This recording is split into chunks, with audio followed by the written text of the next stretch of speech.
Hey everybody, in today's video, we are going to walk through how this custom radio selection interface works and how we can create this using HTML and CSS. So we have this nice plan selector, which has three options. By default, the free option is selected, but you can choose any of these three options like basic and premium options. And when each option is selected, the background of the selected option changes, and it has a nice border at the left side, and it is also glowing. And to the right side, it has the yellow-like color, which is faded a bit, which makes the project look so cool. So let's see how we can create this project step by step. We'll start with the structure, then slowly build our way through the styling so you can see exactly how everything comes together. So first, inside the body, we have a div that I named Options Container. This is going to hold all of our radio inputs, the labels for each option, and also the moving highlight effect that shows which option is selected. Inside this container, we have three radio inputs. The first one has the ID option free, and it is checked by default, so that will be the first selected option when the page loads. Right after that input, we have a label connected to it using the for attribute, and the name on that label simply says free. Then we repeat the same pattern for the second one, which is option basic, and the third one, which is option premium. Each input is followed by its matching label so they pair up correctly. After the radio buttons and their labels, we have something called the chosen container. This sits behind the labels, and it holds another element called the glider. The glider is what moves up and down depending on which radio button is selected. Now we will look at the CSS. First, we select the body. We set the background color to 0E0E0E, which is a very dark shade. Then we set the height to 100 VH so it fills the full viewport height. We use display flex to center everything horizontally and vertically. So justify content center and align item center. We remove the default margin by setting it to 0. Finally, we set the font family to Inter, so all the text uses that font. Next, we select the options container. We define three custom properties. The first one is main color, which we set to F7E479. The second one is main color opacity, which is F7E479 1C, 1C. The last one is total radio, which is 3 because we have 3 radio buttons. Then we use display flex and set the flex direction to column so the radio buttons stack vertically. We add padding left of 0.5 rem. Finally, we set position relative so the chosen container inside can be absolutely positioned.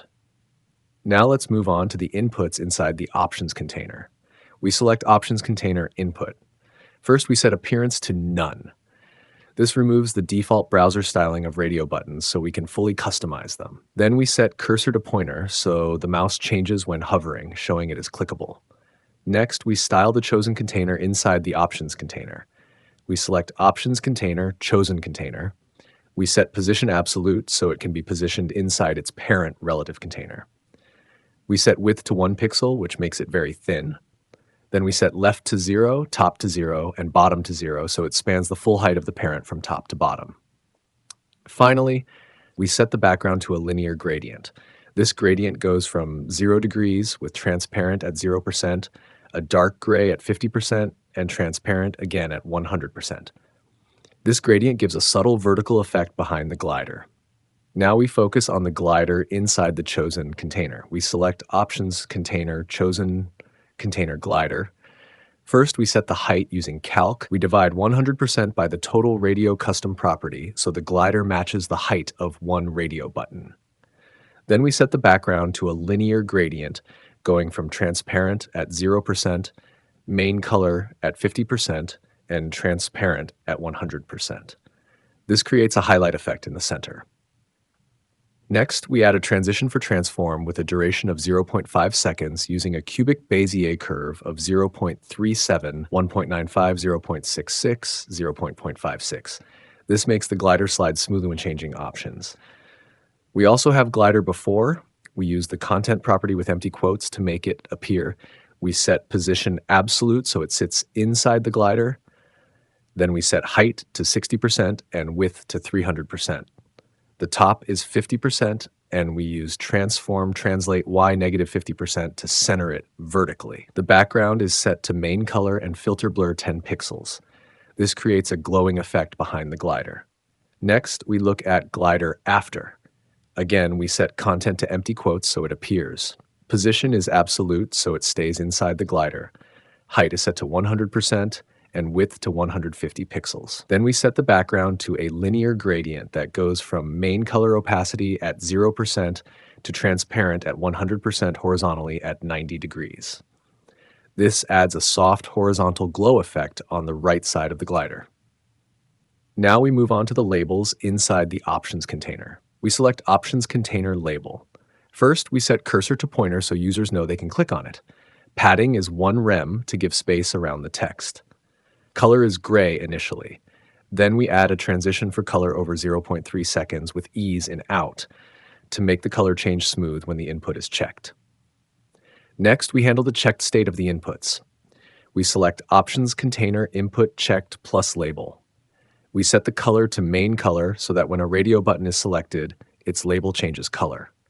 Now we handle the movement of the glider when each input is selected. First, we select Options Container Input Nth of Type 1 checked, followed by the sibling chosen container glider.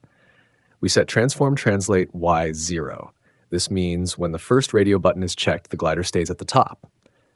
Next, we select Options Container Input Nth of Type 2 checked, followed by the sibling chosen container glider. We set Transform Translate Y100%. This moves the glider down exactly the height of one option. Finally, we select Options Container Input Nth of Type 3 checked, followed by the sibling chosen container glider. We set Transform Translate Y200%. This moves the glider down 2 times the height of a single option, so it aligns with the third radio button. That's it for this project, bro. Hope you enjoyed the tutorial video. Don't forget to like this video and subscribe to the channel. See you in the next amazing project.